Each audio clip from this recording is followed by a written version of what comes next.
Amén. Bien, hoy domingo se termina lo que tradicionalmente hemos conocido como la Semana Santa. Una semana donde hay muchos hechos que tocan nuestras vidas y nuestros corazones.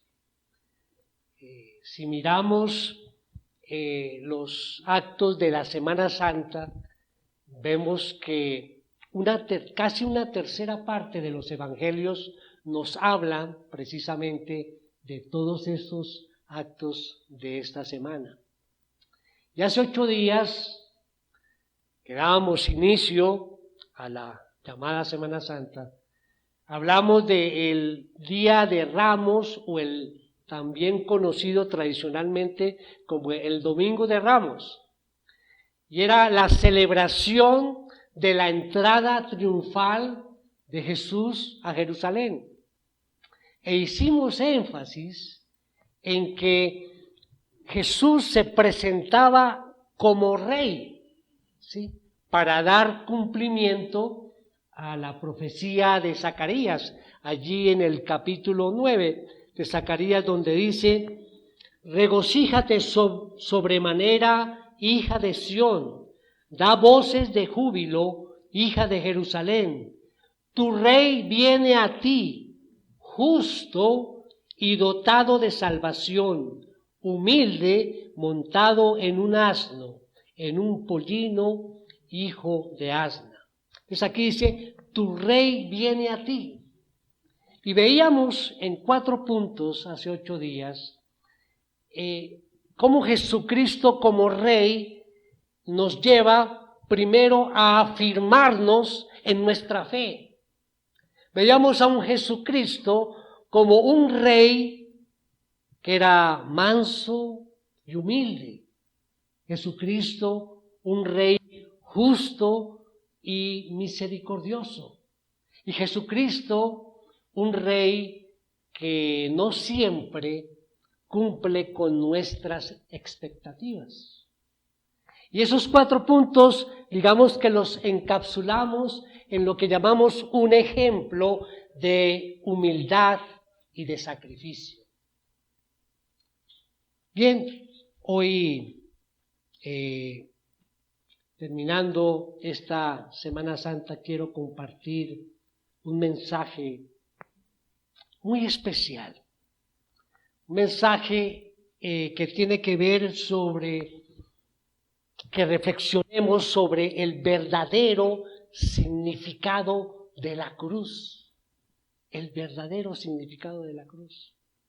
Y nuestra base bíblica la vamos a tomar de muchos o varios versículos de la Biblia. O sea, hoy vamos a estar mirando en varios libros de la Biblia. Antes de comenzar, permítanme tal vez hacer un comentario que pues me inquieta, y preparando el mensaje pensé comentarlo con ustedes. No es ningún secreto que para muchas personas la Semana Santa se convirtió más bien en una semana turística, ¿sí? Y sí, se aprovechan estos días festivos para salir y estar en familia y pasear, descansar, comer, beber, disfrutar, ¿sí? Y bueno, pienso que pues muchas veces se dice: no, pero es que ese fue un momento de poder estar unidos en familia. Perfectamente, respetamos eso. Sin embargo, sí hay cierto dolor al ver a muchas personas que se olvidaron realmente del significado de esta Semana Santa. Y se ha establecido estas fechas. Veíamos hace 8 días que se iniciaba el día 14 del mes de Nisan, ¿recuerdan? Que era el calendario judío o el calendario hebreo bíblico. Y es un momento especial, sí, de pronto de descanso, pero también de reflexión, de estudiar y de poder ver realmente lo que el mensaje del Señor en esta semana. pues obviamente reconocemos eso, pero pensamos que muchas personas se han olvidado de lo que pasó y pregunta uno, no, sí, pues la Semana Santa sabemos que Jesús murió y que resucitó, sí, pero no alcanzan a comprender la magnitud de lo que verdaderamente esto significa. Eso es lo que quiero comentar en esta mañana. Quiero comenzar esta exposición con una pregunta. Cuando estás frente a la cruz, ¿qué ves? ¿Qué es lo que ves? ¿Acaso ves un trozo, un pedazo de madera?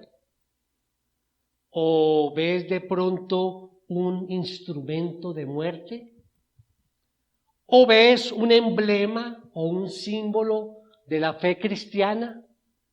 ¿Qué ves cuando te paras frente a la cruz? Si ves alguna de estas cosas, pues yo creo que no se ha entendido entonces el mensaje más importante de la Biblia. La cruz del Calvario. Es allá donde se manifiestan el amor y la justicia de Dios dentro del plan de salvación. Si tu vida ha sido verdaderamente transformada, si tú has nacido de nuevo por la gracia de Dios, tienes que ver en la cruz mucho más que un símbolo de la fe cristiana. Tienes que ver mucho más. Tienes que ver como el corazón de Dios vivo allí en la cruz. Dios hecho hombre, muriendo allí, clavado en la cruz, siendo humillado, menospreciado, masacrado. Esto tiene muchos mensajes poderosos para cada uno de nosotros. Sabemos que la cruz es el medio mediante el cual somos redimidos de la pena del pecado. Por la cruz somos reconciliados con Dios y totalmente perdonados. Por eso es importante señalar que la Biblia, todo desde Génesis hasta Apocalipsis, está enfocada o está dirigida a la obra de Jesús en el Calvario. Toda la Biblia habla de eso, de ello. La Biblia nos dice que todos hemos pecado y que todos hemos sido destituidos de la gloria de Dios. Y en otra parte nos dice que el pago del pecado es la muerte, pero que el regalo de Dios es la vida eterna. Así que el mensaje de la cruz cambió el curso de toda la humanidad. La experiencia de la cruz nos está hablando de cambios. Cristo vino para cambiar nuestras vidas. Y ese cambio es el que nos lleva a ser transformados espiritualmente por medio de Cristo. Ahora bien, esto como introducción para desarrollar 3 puntos en el mensaje de hoy, donde pretendo que podamos conocer un poco más de lo que debemos ver cuando estemos mirando a la cruz. El título del mensaje de hoy es Mirando la cruz. Y tenemos una idea principal, como todos nuestros mensajes. La idea principal del día de hoy que encierra o encapsula el mensaje es: si tú quieres saber qué tan serio es para Dios el problema del pecado, basta con mirar la cruz. Basta con mirar la cruz. Y hago la pregunta, cuando estás frente a la cruz, ¿qué ves?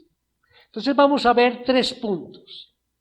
En primer lugar, si yo estoy frente a la cruz, ¿qué veo? Vamos a ver un mensaje de amor. Lo primero que vamos a ver es un mensaje de amor. Cada uno de nosotros comprendemos que Jesús no murió por otro motivo que no sea el amor. Él no murió por ser un revolucionario de la época o porque su mensaje fue incomprendido o porque su pensamiento era contrario al del imperio que mandaba allí en esa época. Jesús murió en la cruz por una sola causa, porque nos ama. Porque nosotros pecadores, siendo pecadores, es imposible que nos salváramos a nosotros mismos. Es imposible. Necesitábamos de alguien más. Y por eso, si reflexionamos en esta Semana Santa y recordamos por algún momento el sufrimiento de Jesús, podemos decir que cada latigazo, cada bofetada, el dolor que él sintió cuando le colocaron esa corona de espinas, el dolor de cada clavo en sus manos y en sus pies, fue soportado, no por la extraordinaria fuerza física de Jesús, sino por el extraordinario amor que Él tiene para cada uno de nosotros. Fue por amor que Él soportó todo ese dolor. Y no podremos en realidad entender el significado del amor de Dios hasta que entendamos lo que le costó a Él expresarnos ese amor. Hasta cuando no entendamos lo que le costó a Él. No hay amor más grande que aquel que da su vida por aquellos a quienes ama. Así de grande, así de perfecto, así de amplio es el amor de Jesús. Porque en aquella cruz, Él cargó con nuestras debilidades. Fueron nuestros dolores los que lo agobiaron. Jesús fue traspasado por nuestras rebeliones y aplastado por nuestros pecados. Todo aquello que nos condenaba, todo aquello que nos lastimaba, todo aquello que nos manchaba o que nos apartaba de Dios, de la presencia de Él, fue llevado por Jesús allí hasta la cruz, tomando nuestro lugar, tomando nuestro castigo. No hay obra ni mérito que nos dé la oportunidad de merecer tal sacrificio. No hay obra, por más que creamos que lo tiene que hacer porque yo soy bueno. No hay obra ni mérito para merecer tal sacrificio. Y no fueron los clavos los que los sostuvieron en la cruz, fue su amor por cada uno de nosotros. En Efesios 3, 17, 19, dice, de manera que Cristo habite por la fe en sus corazones. También ruego que arraigados y cimentados en amor, ustedes sean capaces de comprender con todos los santos cuál es la anchura, la longitud, la altura y la profundidad, y de conocer el amor de Cristo, que sobrepasa el conocimiento, para que sean llenos hasta la medida de toda la plenitud de Dios. Así es que cuando estemos frente a la cruz, lo primero que vamos a ver es ese mensaje de amor. Segundo lugar, ¿qué otra cosa vemos cuando estamos frente a la cruz? Vemos un mensaje de la ira de Dios. La ira de Dios. Volvamos a ver nuestra idea principal. Si tú quieres saber qué tan serio es para Dios el problema del pecado, basta con mirar la cruz. La ira de Dios. A veces se confunde uno cuando mira a tantas personas creyentes, cristianos, que consideran la ira de Dios como algo que necesita como excusas, ¿no? Como algo, como una justificación. Algunos admiten, digamos, el engaño de que la ira de Dios no es compatible con su bondad o con su amor. Y por esto tratan de como quitarla del pensamiento. No sé si han tenido esa experiencia. Muchos dicen, no, pero es que Dios es amor, Dios es bondad, ¿sí? Dios nos ama, sí, eso es verdad. Pero otro de los atributos de Dios es su ira. Sí, yo sé que muchos huyen de esa visión de la ira de Dios como si se les obligara a mirar una mancha en el divino carácter de Dios, como si fuera algo que no es puro, ¿sí? En Dios la ira. Bueno, pero ¿qué nos dicen las Escrituras respecto a la ira de Dios? Aquí nos damos cuenta que Dios en ningún momento ha tratado de ocultar la realidad de su ira. Él no se avergüenza de proclamar que la venganza y el furor le pertenecen. Su propia demanda es, y vamos allí al Antiguo Testamento, Deuteronomio 32, el 39 y el 41, dice, vean ahora que yo soy el Señor, y fuera de mí no hay Dios, y yo hago morir y hago vivir, yo hiero y yo sano, y no hay quien pueda librar de mi mano. Versículo 41, cuando afile mi espada flameante y mi mano empuñe la justicia, me vengaré de mis adversarios y daré el pago a los que me aborrecen. La ira de Dios, entonces, es ese, diríamos, eterno aborrecimiento de toda injusticia. Él aborrece toda injusticia. Es la santidad de Dios puesta en acción contra el pecado. Es esa santidad que se enfrenta al pecado. Dios se enoja contra el pecado porque es una rebelión contra su autoridad, un ultraje cometido contra su soberanía inviolable. En la Biblia encontramos muchos versículos de la ira de Dios, la cual podemos definir como su intenso odio al pecado. Entonces surge la pregunta, ¿cómo pueden coexistir el amor y la ira de Dios? ¿Y cómo es posible que se unan para algo bueno? Él odia el pecado, porque Él sabe que éste destruye todo lo que toca. Pablo lo explicó diciendo allí en Romanos 1:18.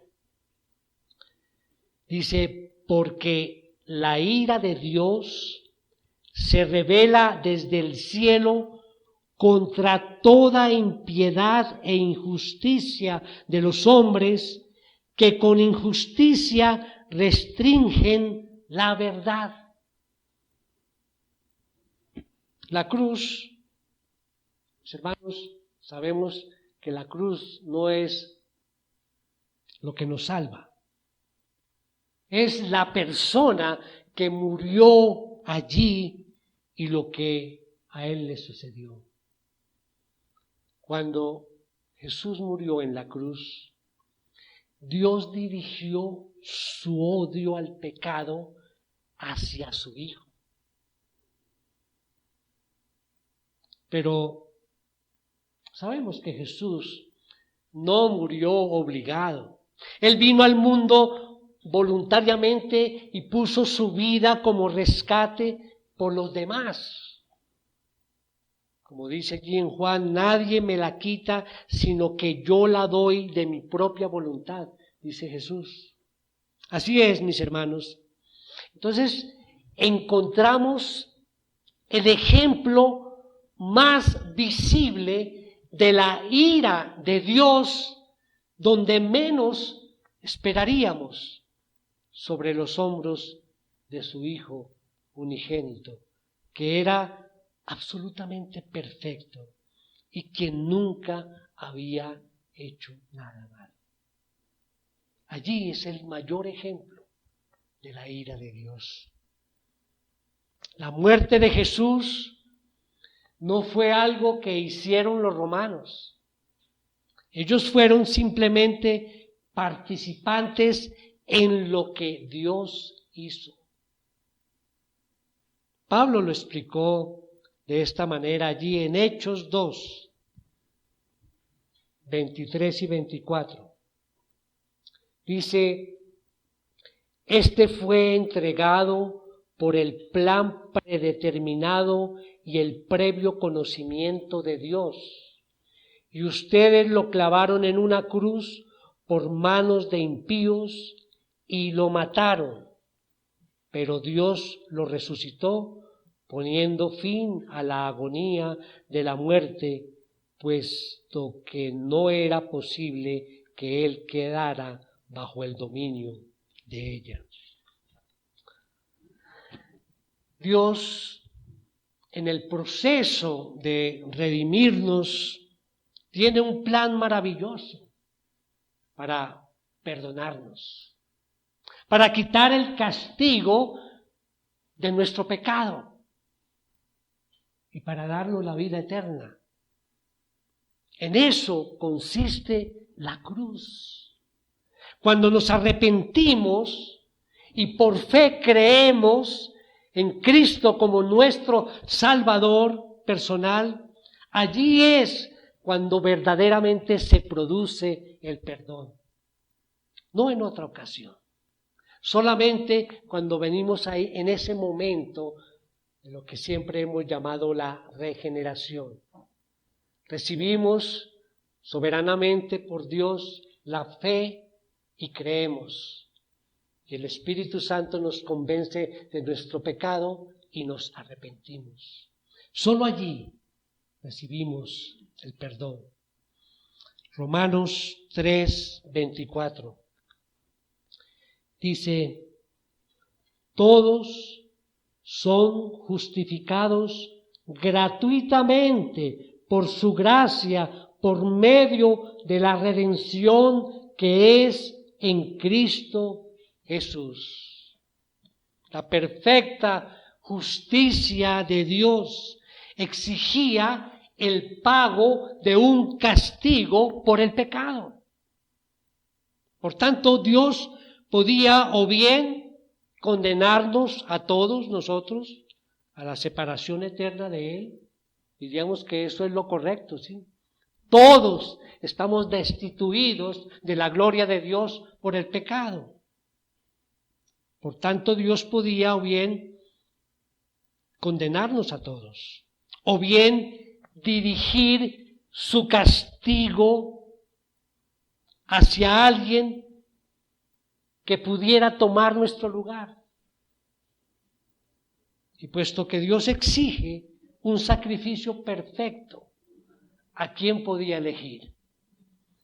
Él exige un sacrificio perfecto y recordemos en el Antiguo Testamento cuando se hacían los sacrificios de los animales. Miremos allí en Deuteronomio 17:1. Dice allí el Señor: no sacrificarás al Señor tu Dios buey o cordero que tenga defecto o alguna imperfección, porque es cosa abominable al Señor tu Dios. Solo una persona que no hubiera pecado podía expiar nuestro pecado. Recordemos que ¿qué es la expiación? Es el pago de las culpas por medio de un sacrificio. Entonces, esa fue la razón por la cual envió a su Hijo. Puso la culpa de nosotros sobre Jesucristo y luego lo condenó. Allí en 2 Corintios 5:21 dice: al que no conoció pecado, lo hizo pecado por nosotros, para que fuéramos hechos justicia de Dios en él. Dios lo condenó a él en nuestro lugar. Todos, en algún momento, quizá todos hemos sentido culpabilidad. No sé si comparten esto conmigo. Cuando cometemos algún pecado, sentimos una culpa, ¿sí? Y casi como que no sabemos cómo decirle a Dios, que Él lo sabe, sobre ese pecado. Y de pronto viene un tiempo de desasosiego que produce precisamente esa culpa. Y se puede uno sentir infeliz y deseando que suceda algo que nos quite esa angustia, ¿verdad? ¿Te puedes imaginar lo que significa cargar con el pecado de todos nosotros? Si nosotros sentimos ese malestar y esa angustia por un pecado, ¿se imagina cargar con todos los pecados? No tenemos manera de calcular la clase de dolor y de sufrimiento que esto produce. Y cuando pensamos a veces en la cruz, pensamos tal vez en los clavos, en las manos y en los pies, o en la lanza que perforó el costado de Jesús, pero ese sufrimiento físico que Jesús soportó fue muy leve comparado con la separación de su Padre en ese momento. Jesús dio un grito de angustia cuando le preguntó al Padre si había otra forma que pasara de esa copa. Vamos allí a Mateo 26:39. Y adelantándose un poco, cayó sobre su rostro, orando y diciendo: Padre mío, si es posible que pase de mí esta copa, pero no sea como yo quiero, sino como tú quieras. Él sabía que había venido como Cordero de Dios, que había venido a morir. Él no estaba pidiendo a Dios que le evitara la crucifixión, sino que estaba lamentando realmente su separación del Padre. Pero para que Él pudiera pagar la deuda de nuestro pecado, tenía que soportar la separación y abandonarse a la ira de Dios. Cuando esto sucedió, Jesús, ¿qué clamó? Allí en Mateo 27:46. Y alrededor de la hora novena, Jesús exclamó a gran voz diciendo: Elí, Elí, lema sabactani. Esto es: Dios mío, ¿por qué me has abandonado? Él sabía que se iba a levantar de la tumba, que iba a resucitar al tercer día y que se iba a sentar posteriormente a la diestra de Dios Padre para interceder por nosotros. Pero aún así sintió angustia. Creo que lo que él quiso decir fue: ¿por qué has permitido este intenso dolor en mi espíritu? Eso fue lo que sintió Jesús en ese momento, un intenso dolor en su corazón. Jesús pagó la deuda de nuestro pecado en un aterrador acto sobre su cuerpo y su espíritu. Y finalmente dijo: consumado es. Y después de haber encomendado su espíritu al Padre, murió. Allí en Juan 19:30. Entonces Jesús, cuando hubo tomado el vinagre, dijo: consumado es. E inclinando la cabeza, entregó el espíritu. Fue a través de ese, espantoso momento que Dios expresó su divino amor y al mismo tiempo su ira más intensa. ¿Por qué lo hizo?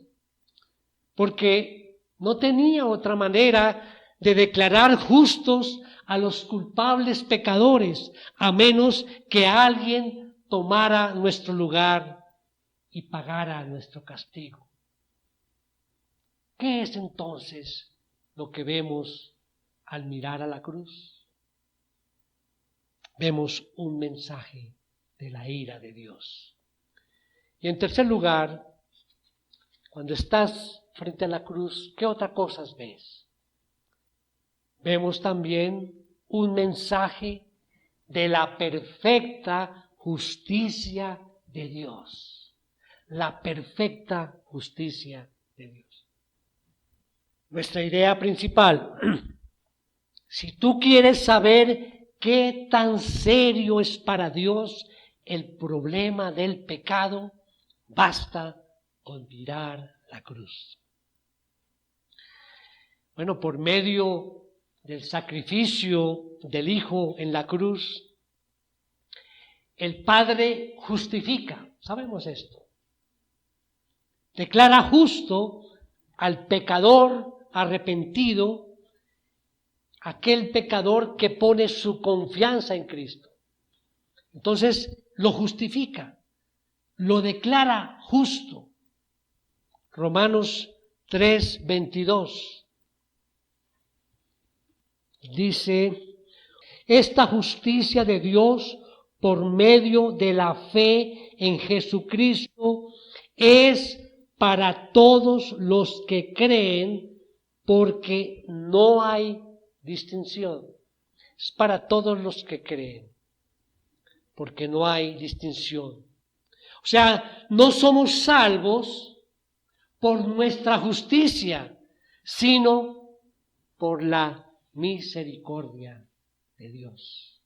Como dice allí en Efesios 2:8-9, porque por gracia ustedes han sido salvados por medio de la fe, y esto no procede de ustedes, sino que es un don, un regalo de Dios, no por obras, para que nadie se gloríe. Sin la cruz, mis hermanos, estamos perdidos. Como dice Juan 14:6, Jesús dijo: yo soy el camino, la verdad y la vida. Nadie viene al Padre sino por mí. En otras palabras, sin la sangre derramada por nuestro Señor no hay perdón. Mis hermanos, yo creo que de los acontecimientos más importantes en la historia humana son el nacimiento de Jesucristo y su crucifixión. Por fortuna la historia no termina con la cruz, porque Jesús resucitó y al hacerlo venció a la muerte. ¿Quién tiene el poder sobre la muerte? Nadie más que el Todopoderoso mismo. Jesús, cuya muerte fue expiatoria, se levantó de la tumba, ascendió al Padre y está sentado a su diestra como Rey que vendrá a juzgar a toda la humanidad. Y gracias a la cruz, Dios tiene ese divino derecho de decir, mira, tú has pecado contra mí, te has rebelado contra mí y has escogido apartarte de mi voluntad, pero por haber tú aceptado la muerte de mi Hijo como el pago total de tu pecado y te has arrepentido, te declaro inocente y te doy la promesa de la vida eterna en el cielo. En la cruz, la divina ira de Dios se enfrentó con su infinito amor para producir una ofrenda de sangre que lava la culpa del culpable pecador. Así es, mis hermanos. Cuando tú mires la cruz, espero que veas algo más que un símbolo religioso, porque ella es más grande, es el más grande de todos los regalos. Es nuestro pasaporte a la vida más allá de este mundo, de esta tierra, y a un hogar, nuestro pasaporte, a un hogar allí en el cielo. Jesús murió de forma violenta. Bueno, algo predecible si uno lee, si uno medita con atención, sobre todo en los evangelios, vemos su vida, su mensaje, su forma de actuar, y sin embargo, la muerte de Jesús paradójicamente nos invita a la vida. La muerte de Jesús nos invita a la vida. Una vida que solo tiene sentido si la entregamos al servicio de los demás a través del seguimiento de la persona de Jesús. ¿Cuántas veces hemos dicho, queremos imitar cada vez más a Jesús, ser más como Él? Ese es el momento. Ser más como fue Él y como fue su mensaje. Entonces podemos afirmar que la crucifixión recoge 3 palabras de Jesús. Una palabra de perdón, una palabra de esperanza, una palabra de confianza. Esta mañana, el mensaje de la cruz para tu vida, ¿cuál es? Reconcíliate hoy con Dios. Él ya hizo todo por ti. Arrepiéntete de tus pecados de todo corazón y entrégale hoy mismo tu vida a Él. Este mensaje debe obligar a las personas que no se han acercado al Señor a sus pies a tomar una decisión de salvación. Y para nosotros, sus hijos, nos tiene que motivar a trabajar para nuestro Señor. Nos debe motivar a vivir para Él. Esa es nuestra vida. El Hijo de Dios muriendo en la cruz por amor por nosotros los pecadores es un mensaje que oprime nuestro corazón y nos obliga a hacer algo. No podemos quedarnos indiferentes a este mensaje. Las últimas palabras que salieron de la boca de nuestro Señor Jesucristo fueron: consumado es. Todo estaba terminado. La deuda estaba cancelada. El plan redentor estaba realizado. El pecado estaba vencido. La cruz de Jesús nos recuerda la obra que Él hizo en ella. Nos ha limpiado. Nos ha hecho justos. Nuestra deuda para con el Padre está borrada. Esas cosas viejas de nuestra vida han pasado, quedaron anuladas allí en la cruz. Ahora estamos viviendo una vida nueva, la vida que Jesús nos dio por medio de su sangre derramada en la cruz. Alguien dijo: un pecado es bastante para excluirnos del cielo, pero una gota de la sangre de Cristo basta para cubrir todos nuestros pecados. Amén. Vamos a orar para terminar. Nuestro buen Dios, te damos las gracias, Señor, porque hemos aprendido en tu palabra que por tu misericordia podemos disfrutar de la gracia y de la paz establecida en la obra de la cruz por tu Hijo Jesucristo. Te damos las gracias, Señor, porque ahora cuando miremos la cruz, veremos un mensaje de tu inmenso amor, veremos un mensaje de tu perfecta justicia. Pedimos, Señor, que sigas obrando en nuestras vidas para entender tu palabra y aplicarla con rectitud para beneficio de cada uno de nosotros y de toda la congregación. En el nombre de Cristo te lo pedimos con acción de gracias. Amén.